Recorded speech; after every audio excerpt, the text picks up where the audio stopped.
Hello everyone, শুভ দুপুর সকলকে। তো দেখো আজকে আমরা নবান্ন করছি। নবান্ন আমাদের কৃষ্ণনগরে অ্যাকচুয়ালি নবান্ন উৎসব নেই, আমার বাপের বাড়িতে রয়েছে, তাই আমাদের খেতে ভালো লাগে, তাই আমি সব দেখো বানানোর জন্য সব কিছু গুছিয়ে নিয়েছি। তো এখানে দুধ গরম করে ঠান্ডা করে নিয়েছি, তোমরা দেখতে পাচ্ছ। এর মধ্যে আমি দেব চালের গুঁড়ো। এই যে চালটা ভিজিয়ে রেখেছিলাম আমি সকালবেলা, তারপরে জল ঝরিয়ে মিক্সিতে গুঁড়ো করে নিয়েছি।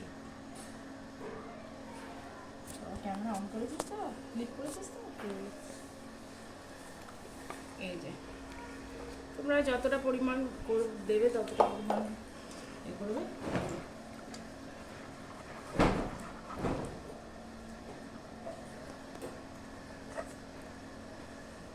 কতটা আছে বলো চালের গুঁড়া?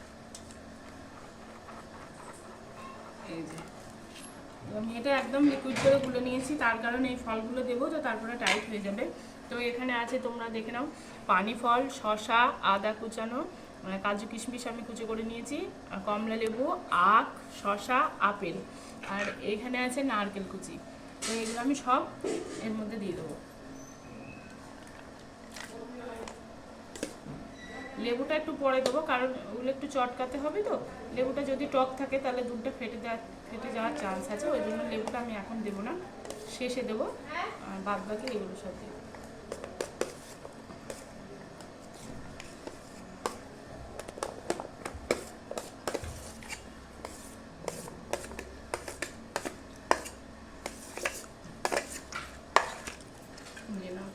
দিয়ে দিলাম। এবার এর মধ্যে আমি দেবো, এগুলো জাস্ট টেস্ট আনার জন্য, তোমরা না চাইলে দিতেও পারো, নাও দিতে পারো। একটু মধু 1 চামচ মতো,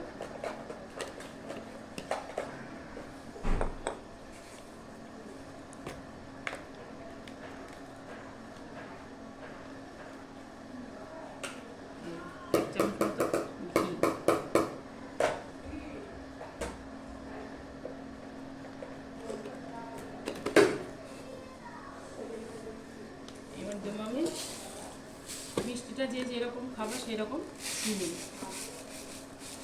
স্বাদ মতো।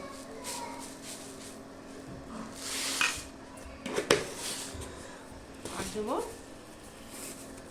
সন্দেশ।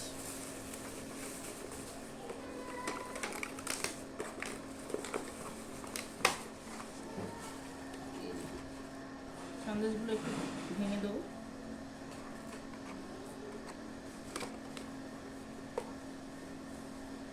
যত খুশি দিতে পারো সন্দেশটা, যতটা দেবে তত টেস্ট হবে। এবার আমি সবগুলো মেখে নেব, একটু চামচ দিয়ে এভাবে থেসে থেসে মেখে নেবো, যাতে সব ফলগুলো একটু থেসে যায়, মানে গলে যায়, টেস্টটা বাড়বে। এই আমি ভালো করে এটা চামচ দিয়ে থেসে থেসে দিয়েছি, নরম করে নিয়েছি। এইবার আমি লেবুটা দিয়ে দেবো,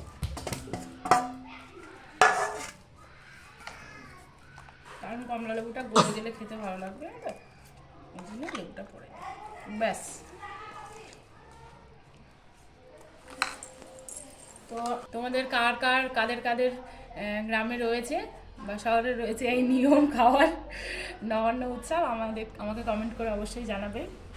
আর খেয়ে দেখো, যদি কারোর না থাকে, আমি যেমন করে বললাম বানিয়ে খেয়ে দেখবে, খুব সুন্দর লাগে খেতে, দারুণ টেস্ট। টাটা।